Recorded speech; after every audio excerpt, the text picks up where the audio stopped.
Hi,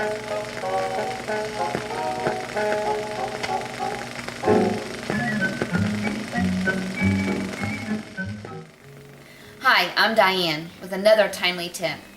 One of the hardest working machines in your house is your furnace, and we want it to run smoothly and efficiently and not break down in the middle of winter. So change your furnace filters, and if you don't know where to change your furnace filters, check your owner's manual. Also, to have an HVAC or a heating contractor come out and service it and clean it yearly. Also, make sure you don't store items around your furnace. It makes it work harder. I'm Diane, and that's my timely tip.